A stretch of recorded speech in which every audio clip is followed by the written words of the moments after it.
আমরা আসলে এখন একটু কথা বলবো take home message.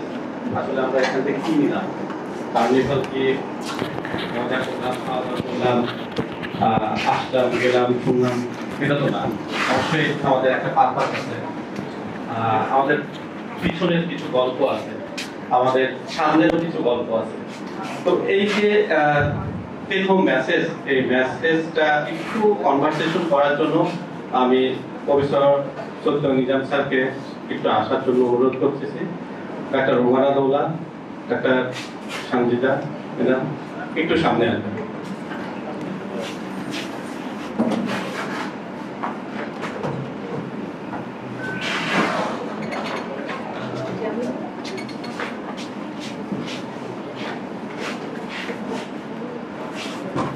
Jamila madam বোধ হয়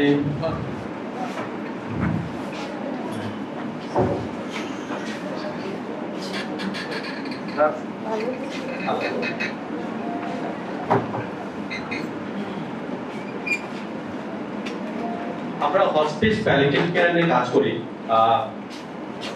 বাংলাদেশে এটা অনেকদিন ধরে। তাও নিজাম স্যারের হাত ধরে দিয়ে শুরু হয়, আশিক প্রথম শুরু করে। তখনও এত ইয়ে হয় নাই, মূলত নিজাম স্যারই আসলে ড্রব্যাক করে এবং বাংলাদেশের প্যালিয়েটিভ কেয়ার কি এটা জানা যায়। উনি বিএমইউতে প্যালিয়েটিভ কেয়ারটা শুরু করে একটা ছোট অন্ধকার রুমের ওপিডি, মানে আউটডোর থেকে। আজকে আমরা এখানে গুলশান ক্লাবের মতো জায়গায় আমরা প্যালিয়েটিভ নিয়ে কথা বলতেছি। তো মূলত নিজাম স্যারের এই একটা ব্যাপার যে উনি ওখান থেকে শুরু করছে বলেই আমরা এখানে এসে কথা বলতে পারতেছি। হ্যাঁ, এর মধ্যে অনেকজন অনেক রকম কাজ করতেছে, কন্ট্রিবিউট করতেছে। হ্যাঁ, এটা দলগত একটা সমস্যা। বাট আমরা আসলে প্যালিয়েটিভ কেয়ার নিয়ে কথা বলতেছি কেন, দিন শেষে আসলে আমরা কেন কথা বলতেছি? আমরা তো চাচ্ছি আমাদের যারা শেষ সময়ের মানুষ অথবা যে মানুষগুলো আর ভালো হবে না, সেই মানুষগুলো আসলে এই এটা কিভাবে যাবে এবং মৃত্যুটা কিভাবে হবে।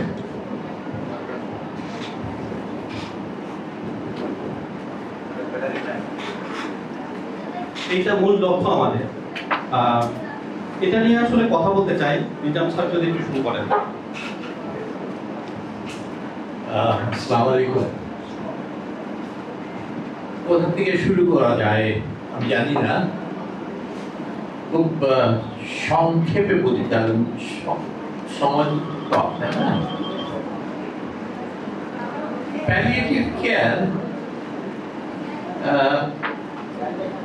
শব্দটা শুনলেই না ক্যান্সার বিশেষজ্ঞরা একটু পিছনে চলে যায়।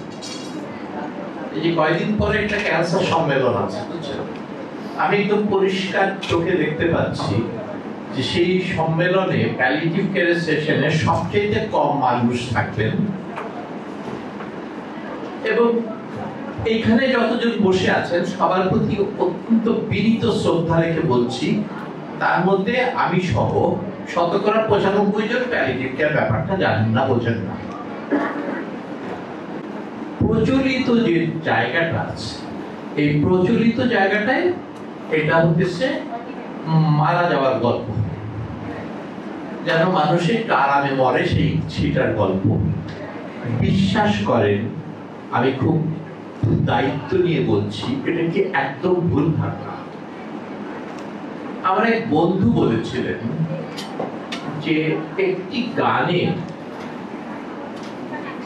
শেষ পংক্তিটা খুব সুন্দর, সেটা দিয়ে কিন্তু সমস্ত গানটা বিচার হয় না। একটা সোনাটা তার লাস্ট স্টেজটা খুব অপূর্ব, সেটা দিয়ে কিন্তু আপনি বলতে পারবেন না যে পুরো গানটা সুন্দর। শুধু মৃত্যুটা সুন্দর কোনোদিন আলাদা ভাবে হতে পারে না যদি জীবনটা সুন্দর না হয়। সেই জন্য আপনি যদি রিয়েলি প্যালিয়েটিভ কেয়ার মিন করেন, তাহলে story of good life and good ending, একটি চমৎকার জীবন এবং একটি চমৎকার প্রস্থান, এটাই হচ্ছে। তাহলে চিন্তা করেন তো আপনি ক্যানভাসটা কত বড়। এটা হচ্ছে এক নম্বর। সারাটা জীবন বঞ্চিত হয়ে কাটালাম, খেতে পারলাম না, মানসিক ভাবে অতৃপ্ত থাকলাম, আধ্যাত্মিক ভাবে কিছুই পেলাম না, সামাজিক ভাবে বঞ্চিত থাকলাম, ভালো মৃত্যু দিবেন আপনি আমার প্যালিয়েটিভ দিয়ে। তার জীবনের পরে চমৎকার মৃত্যুর প্রসঙ্গ উঠতে পারে। সো ক্যানভাসটাই, এত বড় ক্যানভাসটাকে আগে আত্মস্থ করে নিয়ে তারপরে আমাদের প্যালিয়েটিভ কেয়ার নিয়ে কথা বলাটা ভালো। ওই যে কার্নিভাল দিয়েছে শব্দ, যে কেউ প্রথমে ধাক্কা খাবে, আমিও খেয়েছিলাম কোনো এক সময়। এটা কি প্যালিয়েটিভ কেয়ার, মরা যাওয়ার গল্প, এটা নিয়ে মন খারাপ হবে, মানুষ একটু গম্ভীর হয়ে থাকবে, হঠাৎ করে চোখ দিয়ে একটু পানি বার হবে, তাই তো প্যালিয়েটিভ কেয়ার। এবার আবার কার্নিভাল কিসে? এবং বিশ্বাস করেন, ওই বোধহয় বাংলাদেশে প্রথম সাহস করে এই কার্নিভাল শব্দটা প্যালিয়েটিভ কেয়ারের সাথে লাগাতে পেরেছে। আমি দেখেছিলাম আরেকখানে, ধরেন ডেকুয়ের মতন ভাবা জায়গায় খেয়েছিলাম, এই বন্ধুগুলো পাশে ছিলেন তখন। কি নাম ছিল? Curious, celebration of compassion. আপনি মৃত্যুকে সেলিব্রেট করবেন কিভাবে? ডেফিনেটলি করবেন। এবং সেটাই শাহিন আজকে দেখালো যে মৃত্যু তো হবেই, কিন্তু তার আগে তো জীবনের গল্পটা তো আনন্দের গল্প হতে হবে, এবং তারপরেই তো আপনি পরিণতিটা একটু ভাবতে পারেন যে একটু ভালো পরিণতি। এবং আমি সেই জন্য আবারও আজকে শাহিনকে কংগ্রেচুলেট করি। ও অনেক দিকে আমাকে অনেক কিছু শেখায়। একটা শেখায় সাহস, মানে এত দুঃসাহস প্রায়। এটা কথা বলছিল না বারবার, নিজাম স্যার, আমি খুব বিরক্ত হচ্ছিলাম ভিতরে ভিতরে। আগে না খুব খুশি লাগতো, নাম বলতেছে, কিন্তু এখন বিরক্ত হই। কারণ বিশ্বাস করেন, এই বয়সে পৌঁছে বুঝবেন যে কেউ কোনোদিন একা কিছু করতে পারে না। এই আমি যতক্ষণ বাদ না হবে, আমি যতক্ষণ পর্যন্ত আমরাই পরিণত না হব, ততক্ষণ পর্যন্ত আপনি কিচ্ছু অ্যাচিভ করতে পারবেন না, একেবারে কিচ্ছু অ্যাচিভ করতে পারবেন। আর লিটারালি আমার আগে সালমা চৌধুরী প্যালিয়েটিভ কেয়ার নিয়ে কথা বলছিলেন। আমি যখন প্যালিয়েটিভ কেয়ারের উপরে অবসেশনের মতো কথা বলছিলাম, তখন আমাকে আরো দুজন মানুষের নাম শোনানো হয়েছিল। তারা তখন দেশের বাইরে ছিলেন, একজন রুমানা দৌলা, একজন ব্রিগেডিয়ার সুরাইয়া। তার মানে তারা আমারও আগে কথা চিন্তা করছিলেন। আমি তারপরে শুনেছি চন্দ্রঘোনায় নাকি ডক্টর রবার্ট হার্ট বলে এক ভদ্রলোক নাকি খুব ইচ্ছা ছিল বাংলাদেশে প্যালিয়েটিভ কেয়ার গড়ে উঠুক। তাহলে কি বোঝা যাচ্ছে? বোঝা যাচ্ছে যে আসলে কেউ কোনো কিছু একা করে ফেলে না, এর পেছনে আমরা বলে একটা ব্যাপার থাকে, এবং আমরা অনেকেই মিলে করি। এবং এই মুহূর্তে এই ঘরের মধ্যে যতগুলো মানুষ আছেন, অন্তত তারা সবাই দাবি করতে পারে যে আমরা প্যালিয়েটিভ কেয়ার করার চেষ্টা করছি। এবং সেই জন্য আপনারা সবাই একই ক্লাবের অংশীদার। তাহলে আবারও যদি ঘুরে ফিরে আসি ওই কথাটা, তাহলে পরে কি আমরা প্যালিয়েটিভ কেয়ার কি বুঝে করছি? না, প্রায় পুরোটা বুঝে করছি না। আমরা একটু একটু যার যতটুকু ধারণা ভালোর ক্ষমতা সেটুকু বুঝে করছি, কিন্তু আমরা চেষ্টা করছি যেন আরেকটু বুঝে করা যায়। সেই জন্য আমি আপনাদের সবাইকে বলি যে আমার পাশে যে সমস্ত মানুষজন বসে আছেন, তারা সবাই এবং আপনারা সবাই একই ক্লাবের অংশীদার, যার মৌলিক জায়গাটা হচ্ছে যে living well and dying well. আপনি শুধুমাত্র ডাইং ওয়েল দিয়ে লিভিং ওয়েল করতে পারবেন না, শুধুমাত্র লিভিং ওয়েল দিয়ে ডাইং ওয়েল করতে পারবেন না। এই দুটোকে একসাথে মেলানোর যে প্রচেষ্টা, সেটাই হচ্ছে প্যালিয়েটিভ কেয়ার। ধন্যবাদ।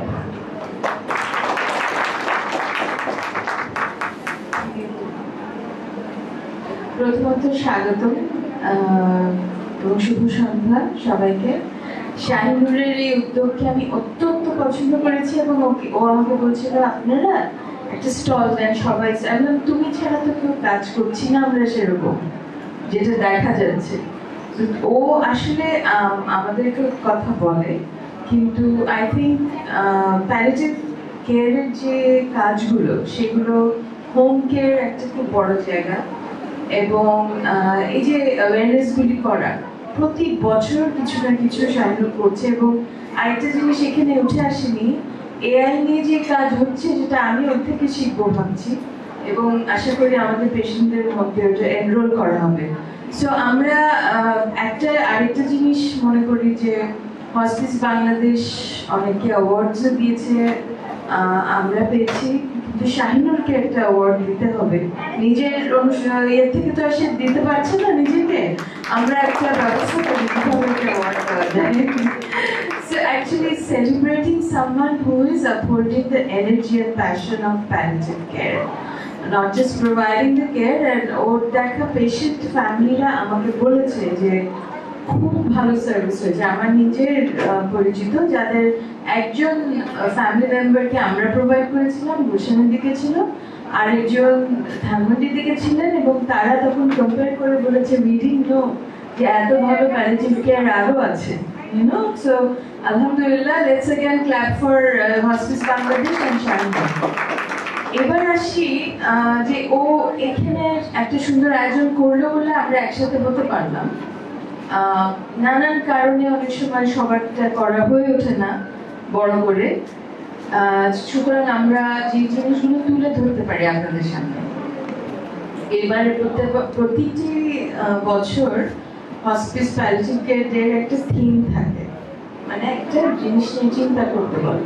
তো এবারটা ছিল অ্যাচিভিং দ্য প্রমিস, সেটার মধ্যে universal access to palliative care, achieving the promise. আমরা বহু বছর ধরে অনেক কিছু বলছি, কিন্তু আমরা কতটুকু কি করতে পারলাম চিন্তা করা। তার মধ্যে সাব থিমগুলোর মধ্যে আছে empowering people and compassionate communities, empowering people and compassionate communities, implement palliative care policies to improve access. Aretalo integrate palliative care fully into healthcare system through universal healthcare. এটা সব বড় বড় কথা আমরা শুনছি এবং পরে আমরা ভুলেও যাই। আমরা শেষে ওই ডে টু ডে রোগী যখন বা পেশেন্ট যখন আমাদেরকে খুঁজে যে প্যালিয়েটিভ কেয়ার লাগবে, সময় নাই, ব্যথা হচ্ছে, তখন আমরা সেটা করতে ব্যস্ত হয়ে যাই। এই থিমগুলোর ইম্পর্টেন্সটা আছে। যেমন আমরা নিজাম ভাই যখন প্রথম প্যালিয়েটিভ কেয়ারের উদ্যোগ অফিসিয়ালি বাংলাদেশের জন্য মেডিকেল ফ্র্যাটার্নিটির মধ্যে দায়িত্ব নিয়ে করলেন, সেটা শুরু হয় ফর্মালি আমি বলবো 2005 থেকে, এবং আরো প্রপারলি শুরু হয় 2007 অনওয়ার্ডস। একটা রুম হয় অ্যাসাইন ফর প্যালিয়েটিভ কেয়ার, একটা সার্ভিসের কথা চিন্তা হয়। তারপরে স্লোলি যেটা হয় মরফিন, যেটা one of the important medicine, এটা করার ব্যবস্থা, সেটাও আমরা বিএসএমইউ, এখন বিএমইউ বলে, খুব কষ্ট, একবার পিজি একবার বিএসএমইউ বিএমইউ। তো ওইখানে আমরা অনেকগুলো ওয়ার্কশপ করেছি। এখন যদি রোগীর জন্য মরফিন পাওয়া যাচ্ছে, সেটার অবদান আমি মনে করি নিজাম ভাইয়ের লিডারশিপ ছিল, আমাদের মেন্টররা এসেছিলেন, এবং এখানে যারা আছেন সবাই, জামিলা, শাহিনুর, আমরা সবাই সেখানে কিছু কিছু কাজ করেছি। সুতরাং ওই কাজগুলো কি হচ্ছে সেটাই আমরা মনে করিয়ে দিতে চাই। যে করলাম 2013-তে মরফিন আসলো, ওয়ার্কশপ করলাম, 15-তে মরফিন ঠিক মতো 13 থেকে আসলো, আর তারপর 13-তে আমরা আবার এখন একটা ডিগ্রি শুরু করা যায়। এখানে আমাদের এমডি প্যালিয়েটিভ মেডিসিনে আছে, এসছে না, কংগ্রাচুলেশনস। সেই drafting of the MD curriculum শুরু হয়, সেটাও বিএমইউতে। Congratulations, sir. Thank you for being here. So সেটাও শুরু হলো, সেটার কি পর্যায়ে এবং ওটা আপডেট করা আমার মনে একটা ব্যাপার আছে। এবং এমডি হচ্ছে, কিন্তু আমাদের ন্যাশনাল কারিকুলামে, মেডিকেল কারিকুলামে এখনো প্যালিয়েটিভ মেডিসিন একটা চ্যাপ্টার হয় নাই, বা একটা কোর্স হিসেবে আসেনি। আমি বলছি এমবিবিএস এর কথা। সো এই যে গ্যাপগুলো, এগুলো চিন্তা করার বিষয় আছে। এখানে আমি জাস্ট বলছি যে আমাদের অনেক অ্যাওয়ারনেস, অনেক কিছু করার কথা উচিত। জাস্ট একটা দিন আমরা মনে করি, অন্যদিন নিজেদের গণ্ডিতে কাজ করে ব্যস্ততাটা কাটে আর কি। সো এই যে এটা করার জন্য আবারও ধন্যবাদ জানাচ্ছি শাইনুরকে। আর আমি মনে করি আমাদের এই মরফিন সব জায়গায় পাওয়া যায় না, ঢাকা কেন্দ্রিক হয়ে গেছে। কিছু কিছু হসপিটালে আসে, কিন্তু তখন ডাক্তাররা আবার সেটা লিখতে চায় না বা ভয় পায় বা জানে না কিভাবে লিখতে হবে। ওই জায়গাগুলো আমাদের আবার কাজ করতে হবে। তো এগুলো হলো আমাদের কিছু কথা বলা উচিত বলে বললাম। এবার আরেকটা অংশে আসি যে আসলে জীবনের প্রেক্ষিতে যখন প্যালিয়েটিভ কেয়ারকে আমরা নিজে অনুধাবন করি, আসলে আমার জন্য এটা কি হলো, কিভাবে বুঝলাম, সেটা আমি মনে করি 2005 থেকে আমি প্যালিয়েটিভ মেডিসিন শিখছি, এখনো শেখা শেষ হয়নি।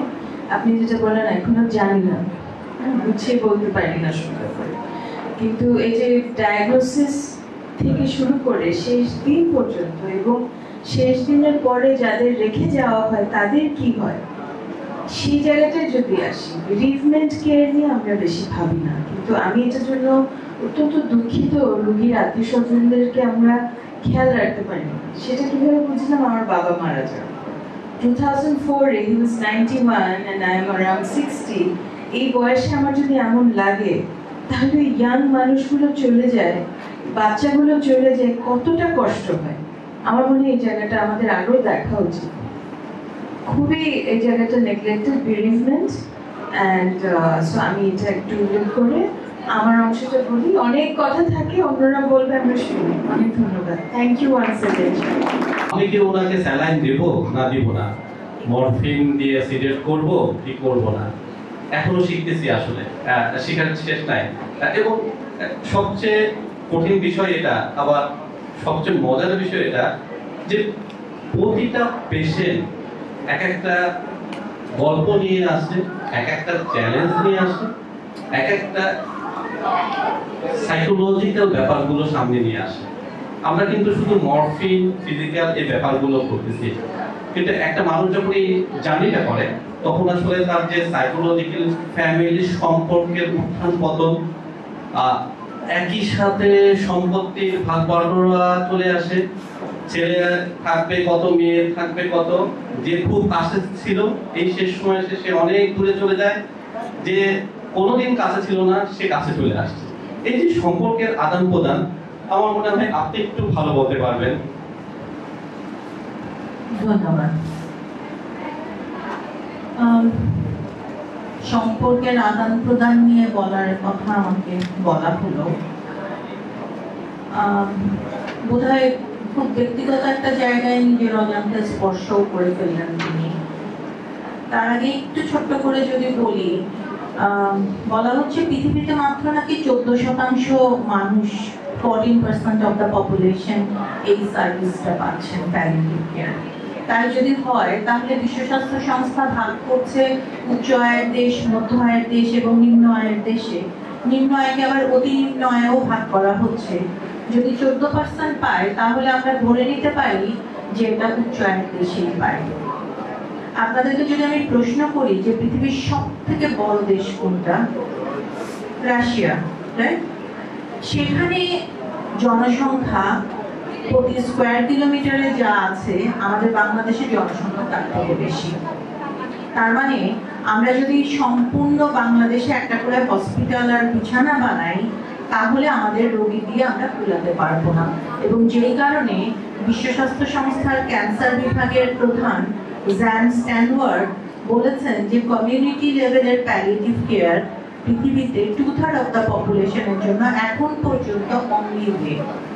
এবং কাজের সূত্রে আমার সেই জায়গাটাতেই যাওয়া, এবং যখন কমিউনিটি চলে আসে তখন পরিবার চলে আসে। এবং চিকিৎসা বিজ্ঞানের সব থেকে চমৎকার জায়গাটা হচ্ছে আমরা মানুষটাকে ভাগ করেছি অমুক স্পেশালিস্ট, তমুক স্পেশালিস্ট, কিন্তু প্যালিয়েটিভ কেয়ার একটা মানুষকে শারীরিক, মানসিক, সামাজিক, আধ্যাত্মিক 4টা স্বাস্থ্যের সাথে সাথে তার পরিবারকেও নিয়ে এসছে, যেটা আপা বলছিলেন যে বিরিভমেন্ট, মৃত্যু পরবর্তী জায়গাটা। তাহলে দুটো গল্প চলে আসছে। একটা হচ্ছে পরিবারের লোকজন, যেটা আমাকে শাহিনুর ভাই বলতে বললেন কি হয়, বিরিফমেন্টের জায়গাটা কি হয়। মৃত্যু তো একটা ঘটনা না, মৃত্যু একটা প্রক্রিয়া, এবং এই প্রক্রিয়া যিনি মারা যাচ্ছেন তার নিজের যেমন তার শরীর মন আধ্যাত্মিকতাকে আঘাত করে, তার পরিবারকেও করে। আজকে যখন আপনারা পেট থেরাপি দেখাচ্ছিলেন তখন আমার একবার মনে হচ্ছিল আমি কি হাত তুলবো কি তুলবো না। আমার 21 বছরের মেয়েটা মারা গেছে 2 বছর আগে। ওর একটা বিড়াল আছে, বিড়ালটার নাম হচ্ছে কোকো শ্যানেল, এবং এই বিড়ালটা নিয়মিত ওর রুমের সামনে এখনো শুয়ে থাকে। এবং এই বিড়ালটা, আমি পেশায় চিকিৎসক এবং সাইকোথেরাপিস্ট হিসেবে কাজ করি, এটা একটা থেরাপি ক্যাট হিসেবে কাজ করে, এবং ও হার্ট রেট সেন্স করতে পারে। এবং আমার চেম্বারে যখন পেশেন্ট কাঁদতে থাকে, কোকো শ্যানেল যে খুব সুন্দর করে ওর উপরে বসে, কিন্তু ওই মুহূর্তে ওই বিড়ালটাকে দেখলে আমার মনে হয় যে আমি আমার মেয়েকে দেখছি। এবং এই যে বিরিফমেন্ট, এই যে কমপ্লিকেটেড গ্রিফ, আমার এই জায়গাটা একমাত্র চিকিৎসা বিজ্ঞানে প্যালিয়েটিভ কেয়ার সাপোর্ট দেয়। আমি যখন অধ্যাপক হয়ে গেছি, বিভিন্ন মেডিকেলে বিভাগীয় প্রধানের দায়িত্ব পালন করে ফেলেছি, আমি তখন প্যালিয়েটিভ কেয়ার শব্দটা জানতাম না। আমি জানলাম কখন, যখন আমার মার প্যালিয়েটিভ কেয়ার প্রয়োজন হলো, এবং আমার মাকে একটা 5 তারকা মানের হাসপাতালে নিয়ে গেলাম, এবং নিয়ে যাওয়ার পরে আমার মা ভয়ঙ্করভাবে সাফার করলেন এবং লাইফ সাপোর্টে মারা গেলেন। সেই আমি এখন যখন বুঝতে পারছি যে আমি বলে যাচ্ছি যে আমাকে অপ্রয়োজনীয় লাইফ সাপোর্টে দেবেন না। তাহলে পরিবারের লোকজনের যে জায়গাটা আমাকে বলতে বলা হচ্ছিল, এটা প্রত্যেকের আমাদের নিজেদের একটা দুঃখের গল্প আছে, প্রত্যেকের নিজেদের একটা আনন্দের গল্প আছে, এবং প্রত্যেকের একটা উদযাপনের গল্প আছে। আমার সেই উদযাপনের জায়গাটা আমি আমার মেয়ে মারা যাওয়ার পরে পড়তে ভুলে গেছিলাম, রং চিনতে ভুলে গেছিলাম। আমি বেশ অনেকদিন পড়তে পারিনি, অ্যালফাবেট চিনতাম না। কিন্তু এখন আবার যে ফিরে আসছি, আপনাদের সামনে কথা বলছি, এই যে বিরিফমেন্টের একটা বিজ্ঞানসম্মত চিকিৎসা পদ্ধতি আছে, এবং সেটা ব্যক্তিগতভাবে অনুভব করে আমরা বলতে পারি, এই জায়গাটা প্যালিয়েটিভ কেয়ার দাঁড় করিয়ে দেয়। আপনারা সালভেদর দালির নাম জানেন, তিনি খুব সুরিয়ালিস্টিক ছবি আঁকতেন। প্যালিয়েটিভ কেয়ার চিকিৎসা বিজ্ঞানের সুরিয়ালিস্টিক একটা জায়গা, যেটার একটা লেয়ারের ভিতরে অনেকগুলো লেয়ার থাকে, এবং সব থেকে বড় জায়গা, এটা ডাক্তারদের না খুঁজার, নার্সদের না খুঁজার জায়গা না, যেটা পৃথিবীর সব মানুষ বিজনেস। কাজে আমি শাহিনুর ভাইকে ধন্যবাদ জানাবো যে এটা এরকম একটা বড় একটা জায়গা উদযাপন করার জন্য আমাদেরকে আজকে সুযোগ দিয়েছেন। সেই সাথে আমি একটু প্যালিয়েটিভ কেয়ার সোসাইটি অফ বাংলাদেশের পক্ষ থেকে যে কজন এসছে, আপনারা যদি একটু দাঁড়ান, তাদেরকে একটু চিনেন। শাহানা, লালুন, একটু যদি দাঁড়াতে। রুমন স্যার, হ্যাঁ স্যার বলছেন, স্যারকেও যদি একটু দাঁড়াতে বলি। আমরা প্যালিয়েটিভ কেয়ার সোসাইটি অফ বাংলাদেশের পক্ষ থেকে চাই ভাই, আমাদের ফিনান্স ডিরেক্টর এসছেন। রুমন, একটু হাত তুলি সবাই আমরা, প্যালিয়েটিভ কেয়ার সোসাইটির লোকরা। ধন্যবাদ। এবং আমাদের সোসাইটির পক্ষ থেকে আপনিও মেম্বার। হ্যাঁ হ্যাঁ হ্যাঁ হ্যাঁ, সো আপনি আসলে একটা বাউ ডিজার্ভ করেন to make this fun. Thank you. আমরা এই কনভারসেশনের আগে আশিক ফাউন্ডেশনে, আশিক খুব ক্লোজ আমার, কারণ আমি শুরু করছিলাম প্রথম থেকে আশিক থেকে, এবং সালমা চৌধুরীর সাথে উনিও খুব ক্লোজ ছিল আমার। তো সেজন্য আশিকের একটা ভালো জায়গা আমার কাছে আছে। তো বাচ্চাদের একটা ব্যাপার, বাচ্চারা আসলে আমি যখন আশিকে কাজ করতাম, এই প্যালিয়েটিভ পেশেন্ট যখন দেখতাম, এবং বাচ্চার বাবা মাকে যখন কাউন্সিলিং করতাম, এবং নেক্সট দিনে একইভাবে যখন কথা বলতাম, তখন তারা মাথা থেকে সরাই দিত। মানে হচ্ছে তারা মাথায় জিনিসটা রাখতে হতো, আবারও নতুন করে কাউন্সিলিং করা হতো, কারণ এই জিনিসটা নেওয়া খুব টাফ। মানে বাবা হয়ে বাচ্চাকে চোখের সামনে বিদায় দেওয়া। তো বাচ্চাদের ক্যান্সার প্লাস প্যালিয়েটিভ কেয়ার আসলে একটু ক্রিটিক্যাল এবং খুব কমপ্লিকেটেড, আমার কাছে কঠিন লাগে। আমি সেজন্য আর কি জামিলা ম্যাডামকে দিচ্ছি। ধন্যবাদ। আসসালামু আলাইকুম, শুভ সন্ধ্যা। প্যালিয়েটিভ কেয়ার কার্নিভাল এটা একটা উৎসবের মতো, একটা মেলার মতো ছিল। আপনারা সবাই কেমন উপভোগ করেছেন? ভালো। আসলে আমরা প্রথম যখন শুরু করি, আমি স্যারের স্যার যাচ্ছেন আমাদের, এবং স্যার আমরা স্যার রোমানা আপা শাহিন আমরা কয়েকজন মানে কিছু বুঝে না বুঝে আপা শুধুমাত্র তখন কলেজের আরেকজনের কথা না বললে না, ছিল হচ্ছে আমার আরেক ফ্রেন্ড ছিল ফারজানা খান, ফারজানা, সেও তারা হচ্ছে প্যালিয়েটিভে পড়াশোনা করে, তাদেরকে চেনা উচিত, কারণ হয়তো নাই কোনো কারণে ব্যক্তিগত কারণে আমি কথা বলতে চাচ্ছিলাম না। কেন? কারণ আমি চাচ্ছিলাম নতুনরা কথা বলবো, যারা নতুন প্যালিয়েটিভ কেয়ারে কাজ করছে এবং তারা বাইরে অনেক এক্সপোজার আছে, এখন কাজ করছে, ওরা বলুক। আমরা তো বলেই আসছি সেই অনেক বছর যাবত, প্রায় এক যুগের কাছাকাছি। আসলে যে ছোট একটা বৃত্ত আমরা মধ্যে ছিলাম 4-5-6 জনের, সেই বৃত্তটা কিন্তু এখন আস্তে আস্তে কি হচ্ছে, অনেক বড়, সার্কেলটা বড় হয়ে গেছে। আজকে বোঝা যাচ্ছে যে কতগুলো ইভেন্ট এখানে।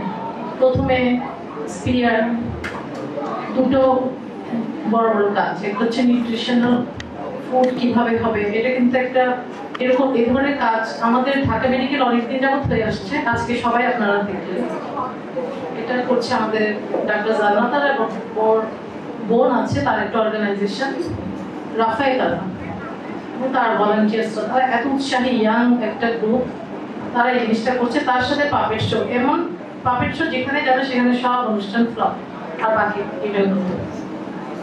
আসলে এটা ছোট বড় সবাই, সব বয়সের সবাই এটা খুব আনন্দ করে, যার জন্য আসলে প্যালিয়েটিভ কেয়ার মানে স্যার যেটা বলছিলেন যে এটা যে শুধু দুঃখ গল্প বা দুঃখের কথা চোখের পানি ফেলা এরকম না, এটাকে আমরা আনন্দময় করে তুলতে পারি। এরপরে আমরা দেখলাম কি ছোট সানিহার খুব সুন্দর মার্শাল্লাহ ছবির স্টলটা, হ্যাঁ, ওর পেন্টিং ও খুব ভালো আঁকে। সেখান থেকে সেই পেন্টিং এর যে আর্ন করবে ওখান থেকে সেটা প্যালিয়েটিভ কেয়ারের জন্যই অনুদান হিসাবে যাবে। এই ছোট বাচ্চাটা একটা মহৎ কাজ করতে শিখেছে, ওই বয়সে আমরা কিন্তু এটা চিন্তা করি যেরকম একটা কাজ করে, মানে ওটা আসলে এরকম কোনো ধারণা আমরা তখন পাইনি, যদিও মিশনারি স্কুলে পড়েছি, কিন্তু এই জিনিসটা করে যে ক্যান্সার বা মানুষের জন্য এই টাকাটা যাবে বা প্যালিয়েটিভের জন্য সেটা যাবে, এই ধারণাটা সে পেয়েছে, সে উত্তরাধিকার সূত্রে বা ঘরে দেখেছে, শিখেছে ফ্যামিলি থেকে। তারপরে দেখলাম বাংলাদেশ প্যালিয়েটিভ কেয়ার সোসাইটি ওনাদের কর্মকাণ্ড দেখলাম, তারা অনেকগুলো কথাবার্তা, সুন্দর সুন্দর মোটিভেশনাল কথাবার্তা লেখা কার্ড ইয়ে করছেন। তারপর আশিক ফাউন্ডেশনের দেখলাম, এরপরে দেখলাম নিউট্রিশনিস্ট বাংলাদেশ মেডিকেলের সাবরুনের স্টলটা দেখলাম, মানে একটা অন্যরকম একটা পরিবেশ। সবশেষে ভালো লাগলো আমরা যেটা পেট থেরাপিটা আমি মিস করেছি দেরি করে আসার জন্য, এটা আমার পেট খুব মানে পছন্দ, আমার নিজেরও আছে। ও কি নাম ওর, তাই নাম দিয়ে দাও, তাই ওরা চিনে কিন্তু স্মেল দিয়ে বুঝতে পারে যে কারা আসলে, যেমন ঢাকা মেডিকেল সব বিড়ালগুলো আমার দিকে চলে আসে যেহেতু আমি বিড়াল থাকে আমার। তারপর মিউজিকে দেখলাম যে ওখানে পিয়ানোটা আমার খুব ইন্টারেস্ট লাগলো, জানলাম এই যে সবকিছু যেটা আমরা মিস করেছি আমি দেরি করে আসার কারণে। কিন্তু এই নানাবিধ জিনিসটা করার কারণে আমাদের প্রতিবার যে অনুষ্ঠানটা করি তার চেয়ে একেবারেই ভিন্ন একটা অনুষ্ঠান হয়েছে। হ্যাঁ, ভবিষ্যতে আরো অনেক সুন্দর হবে।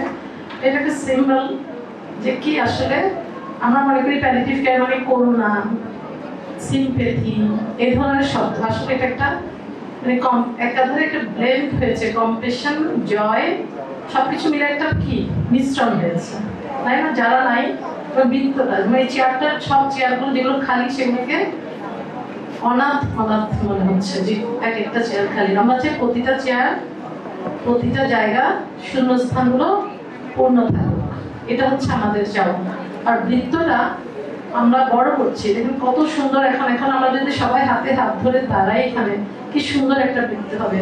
সেখানে নার্স থাকবে, সেখানে ফটোগ্রাফার থাকবে, ভিডিও ম্যান থাকবে, আমাদের সব আপারা থাকবেন, সবাই থাকবে, ভলান্টিয়ার্সরা থাকবে, ফাউন্ডেশন আশিক ফাউন্ডেশনের ওনারা থাকবে, স্পিয়ারের সবাই থাকবে, ডক্টরসরা থাকবে, কিন্তু আগে ছিল কি শুধু ডক্টরস থাকবে, নাট বল্টু থাকবে, খাবার থাকবে, হ্যাঁ মানে সানিহা থাকবে, সানিহার ফ্রেন্ডরা থাকবে, মানে কিরকম একটা ভ্যারিয়েশন না, কি অ্যামেজিং যে কত ধরনের মানুষ। এখন আগে আমরা ভাবতাম কিভাবে আমরা প্যালিয়েটিভ কেয়ার মানুষকে জানাবো, এখন আর কি কোনো মানে বাধা আছে, কিভাবে ছড়িয়ে পড়লো, অভিনব। এই যে সুন্দর একটা চিন্তার জন্য আমি আসলে শাহিনকে কোনো অ্যাওয়ার্ড, তো আসলে অ্যাওয়ার্ড কি ক্রেস্ট কিংবা কি, আমি আসলে অন্তর থেকে ওর জন্য মানে দোয়া করি, সেটা সত্যি অন্তর থেকে দোয়া করি ওকে দিয়ে আমার ভালো ভালো কাজ করে। স্যারের জন্য স্যার ছাত্র দিয়ে বোঝা যায় না, সেটা হচ্ছে আমি জানি না ক্রেডিট আপনার না আপনার ছাত্রদের। আপনার ছাত্র যে কজনকে আমি চিনি ছাত্রছাত্রী, তাদের মধ্যে যে জিনিসটা সবচেয়ে বেশি আমি পাই সেটা হচ্ছে যে বিনয়।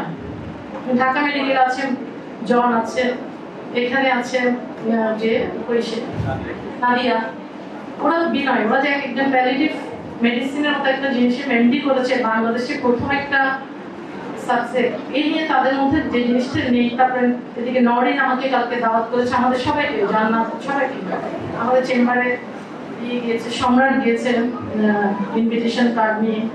এই যে সবার মধ্যে যে জিনিসটা নাই, সব আছে, সেটা নাই যেটা, সেটা হচ্ছে অহম। কারো মধ্যে যদি ছিটে ফোটা অহম থাকে, আমিত্ব থাকে, তার প্যালিয়েটিভ কেয়ার সেবা দেওয়ার জন্য সে অনুপযুক্ত, এভাবে নিজেকে নিজেই ডিক্লেয়ার করে দেওয়া উচিত। আসলে অহম থাকলে প্যালিয়েটিভ কেয়ার করা যাবে না, এটা হচ্ছে কি কথা। আর এখানে কোনো আসলে কম্পিটিশন নেই, মানে এটা কোনো প্রতিদ্বন্দ্বিতার জায়গা না, এখানে হচ্ছে ঢেলে কাজ করার জায়গা।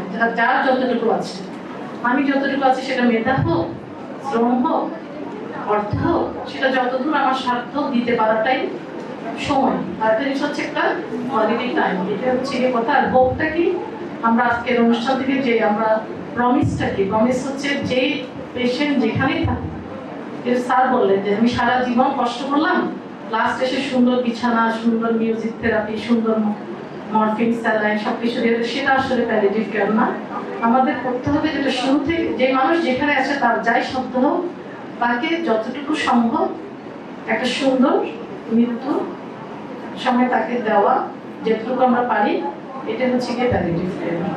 আর প্যালিয়েটিভ কেয়ার নিয়ে কোনো ব্র্যান্ডিং আসলে এটা আমাদের সবার কাজ। কারণ আমাদের স্যার প্রায় বলে যে আমি যদি এই প্ল্যাটফর্মটা তৈরি না করি, আমার কি হবে, আমি যখন বিছানায় পড়বো তখন আমার কি হবে, এই কথাটা কিন্তু স্যার বলে। এই কথাটা কিন্তু আমাদের, আমি নিজেও ভাবি যে আমার কি হবে, মানে আমি যদি তৈরি করে যাই, আমি যদি দেখি করে যাই, এখান থেকে ওরাই তো আমাকে যে তখন পুষ্টিকর খাবার নিয়ে আসবে রাস্তায়, তারপর কেউ আসবে মিউজিক শোনাতে, কেউ আসবে পেট নিয়ে, আমার সময়টা ভালো কাটবে, এই আর কি। তো যাই হোক, সবকিছুর জন্য আমি মনে করি যে ভালো কিছু খুনসুটি দেখবো। পূর্ণ আর জামশেদ কোথায় আছে, টম এন্ড জেরি, ওদের খুনসুটি, এগুলো না আসলে খুবই মানে সময়গুলোকে অনেক মানে আনন্দময় করে দেবে। তো যাই হোক, আমাদের সামনে অনেকেই আছে, এখানে মোমেনা আছে, সে এখন সেই ফাউন্ডেশনে কাজ করছে, অনেক সময় দিচ্ছে। হ্যাঁ, তো এখন তো আপা নাইটা একটা বিরাট লস, সালমাও নাই। তো এখন মোমেনা, জান্নাত, আশিক ফাউন্ডেশনে যারা আছে এখানে সবাই মিলে, কারণ এটা বাচ্চাদের প্রথম অর্গানাইজেশন শিশুদের প্যালিয়েটিভ কেয়ারের।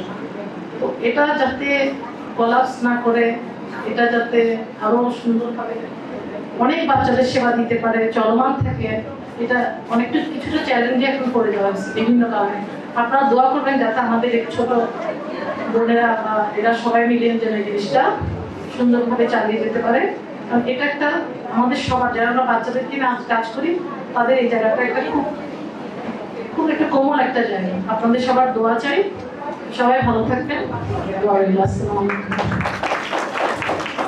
শেষ করার আগে আমি সবার কাছে একটা প্রশ্ন করব, আসলে আপনাদের জীবনে মৃত্যুর আগে কোন শব্দটা শুনতে চান?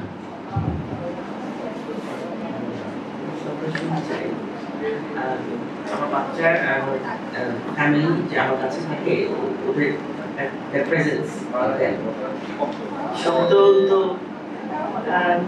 ওয়ার্ড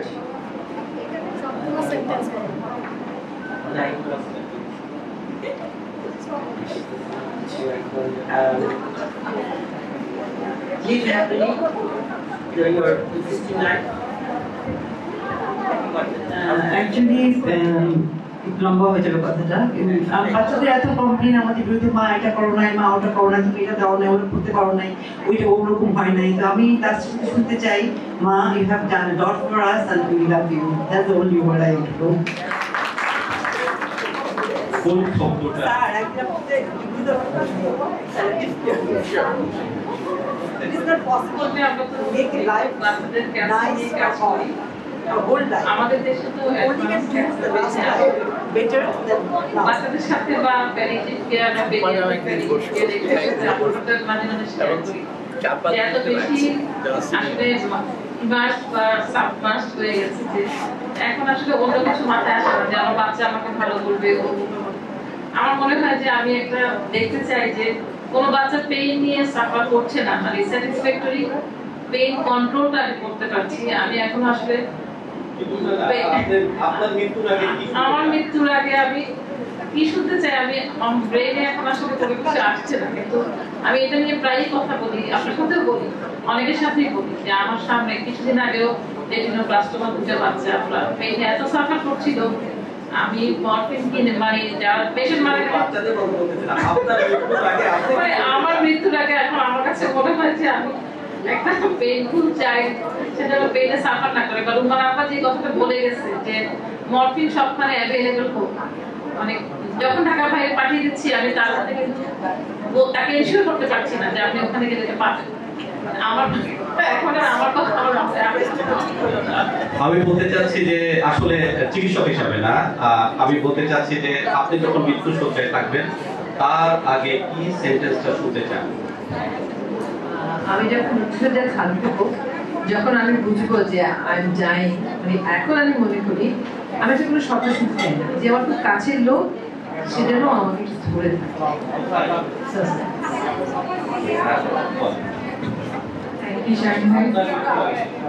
আমার মৃত্যুর আগে আমি শুনতে চাই বাংলাদেশে সুন্দর একটা প্যালিয়েটিভ কেয়ার সেন্টার হোক, এটা আমি শুনতে চাই।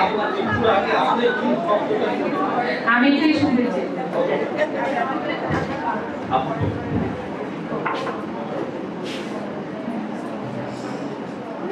ভালোবাসি।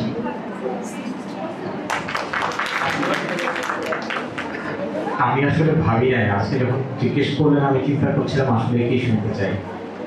আমি জানি না আসলে কি শুনতে চাইবো কিনা তখন, বাট এখন মনে হচ্ছে কেউ একজন বলুক যে মানুষটা ভাবে। এই আমি আর আগাচ্ছি না, অনুষ্ঠানটা বড় করতে চাচ্ছি না। আমি এগুলো বলার যথেষ্ট কারণ আছে।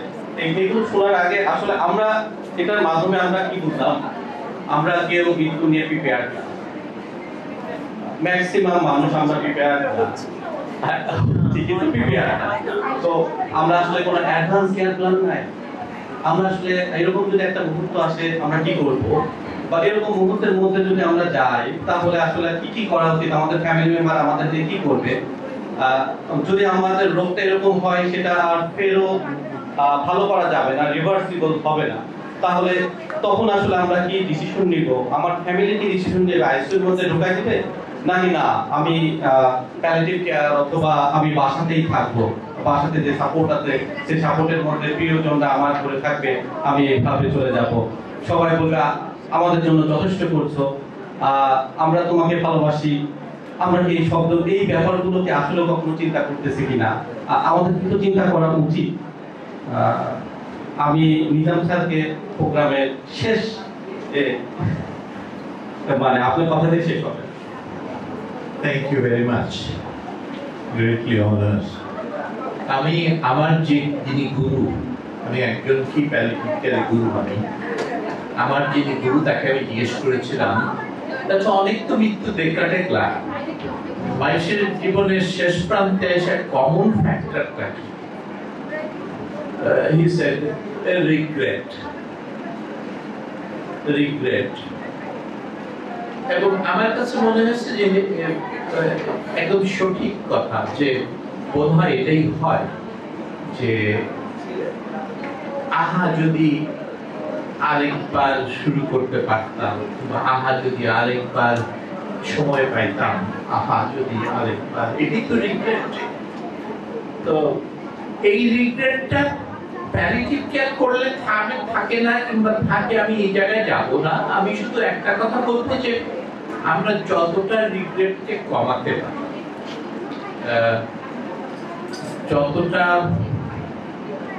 মানে, এবং তার জন্য বোধহয় প্রয়োজন একটা কমন জিনিস, যে আসলে আমি কি চাই সেটা খুঁজে বার করার চেষ্টা করা।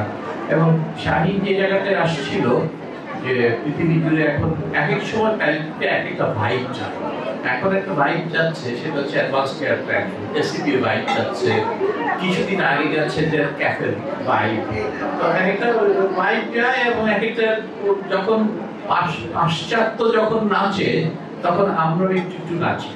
তো এটা একটা প্রবলেম, আবার এটা একটা ভালো, কারণ নিজেরা নাচতে পারি না বলে যখন ওই বাসিটা বাজে তখন আমরা একটু একটু নাচি। এখন গ্লোবালি এসিপি লাইভ চলছে, কিছুদিন আগে যে ক্যাফে লাইভ চলছিল, সবকিছুর পরে আমাদের একটা কমন ফ্যাক্টর কোথায় খেয়াল রাখা ভালো, সেটা হচ্ছে যে এই সবগুলোই কিন্তু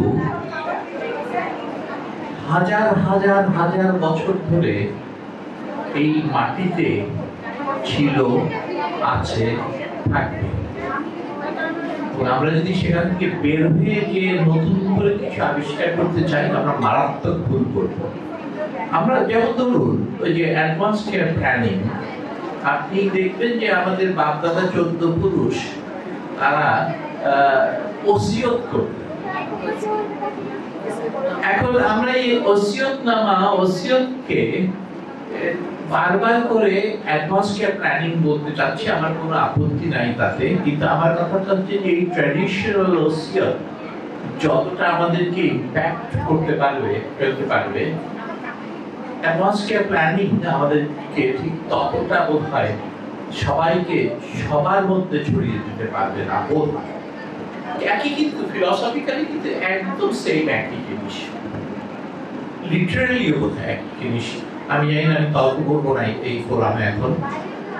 আমি শুধু বলতে চাচ্ছি যে আমরা যেন ভুলে না যাই যে আমরা তৃতীয় বিশ্বের যে মানুষরা, তাদের পক্ষে কোনোভাবেই প্রথম বিশ্বের প্যালিয়েটিভ কেয়ারের জায়গা ছুটে কয়েক হাজার বছর লাগবে, তার মানে এটা অসম্ভব।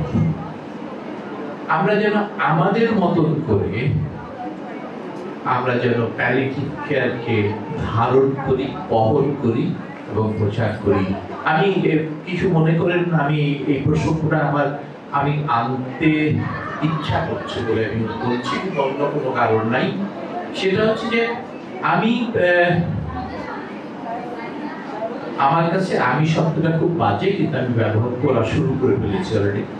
আমি বঙ্গবন্ধু মেডিকেল বিশ্ববিদ্যালয়, এটা বলা যাবে না, বাংলাদেশ মেডিকেল বিশ্ববিদ্যালয়ে প্যালিয়েটিভ মেডিসিন ডিপার্টমেন্টের চেয়ারম্যান হিসাবে প্রায় বোধহয়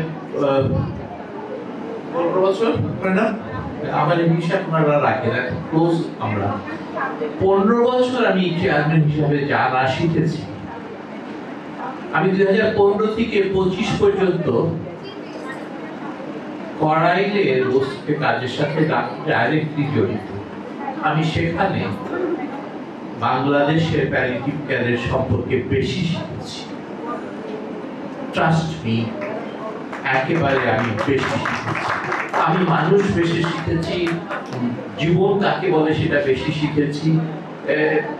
এটার জন্য আমাকে ওখানে গিয়ে থাকতে হয়নি, কিন্তু আমি ওখানে যেদিন থেকে যাওয়া শুরু করেছি, তারপর থেকে আমার নিজের যে পরিবর্তনগুলো আমি খেয়াল করেছি। প্রথমে আমি গেছি কি অদ্ভুত স্টুপিডের মতন, তারপরে আস্তে আস্তে যেখানে আমি এসে দাঁড়িয়েছি, আমার কাছে মনে হচ্ছে যে ওদের জন্য আমরা কিছু করি নাই, কিন্তু আমাকে ওরা সমৃদ্ধ করেছে অনেক। কারণ আমি জীবনকে বুঝতে পেরেছি ওখানে যাওয়ার পরে, আমি শিখেছি ওখানে।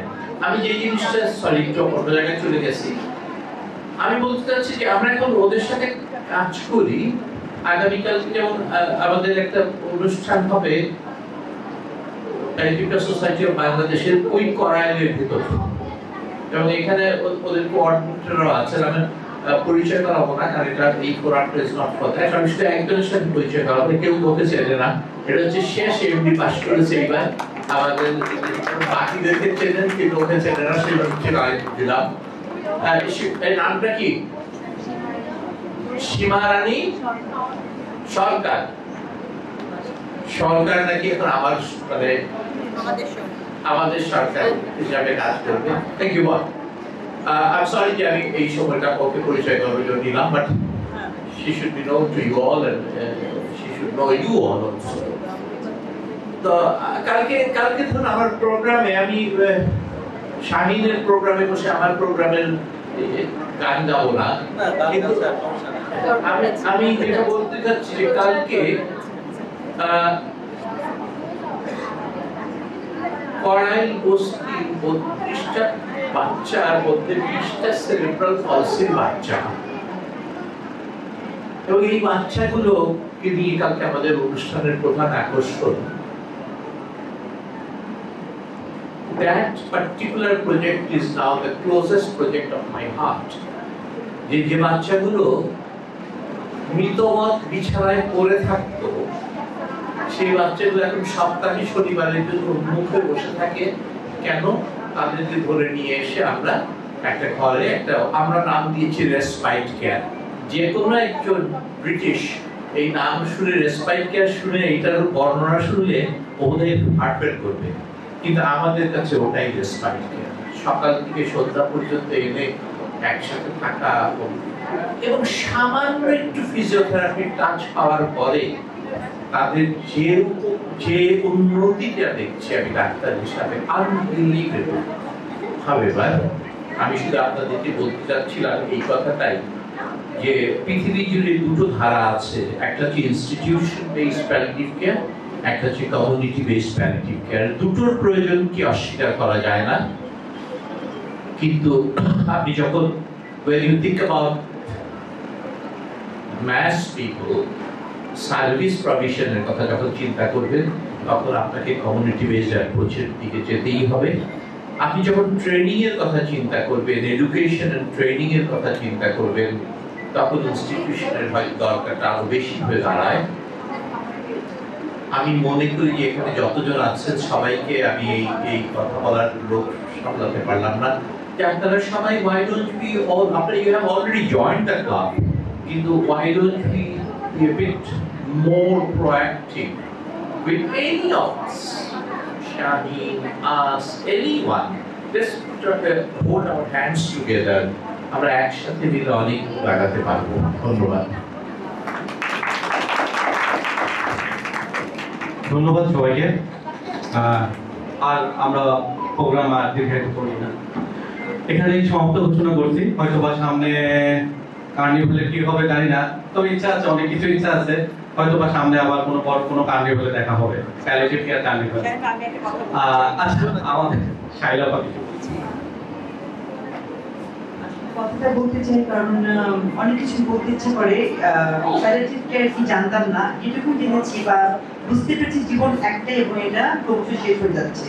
তো সেখান থেকে আমার গেইনার আমি যেটুকু গেইন করেছি সেটা হচ্ছে যে still I have time I can live my life. আমরা আমাদের সবচেয়ে সুন্দর সময়গুলো কাটিয়ে দিই আমাদের সংসার, বাচ্চা কাচ্চাকে বড় করতে, আমাদের জীবনটা আমরা যাপনই করি না। এখন যে করছি তাও না, বাট স্টিল আমি প্রত্যেকদিন ভাবি যে ওকে আই হ্যাভ টাইম, আমি আমার জীবন যাপন করতে পারি। তো এটা আমি গেইন করেছি। আমার মনে হয় এই প্যালিয়েটিভ কেয়ারটা যাদের মাথায় একবার ঢুকে যায় তারা ভাবতে শিখে যায় যে I have to live the, আমাকে এই জগৎটা ছাড়তে হবে এবং তার আগে আমাকে একটু বাঁচতেও হবে। ধন্যবাদ শাইলা। আজকে আমরা এখানে প্রোগ্রাম শেষ করতেছি। আমাদের পিছনে একটু খাবার ব্যাগ আছে, এটা যাওয়ার সময় একটু নিয়ে যাবেন। ধন্যবাদ সবাইকে।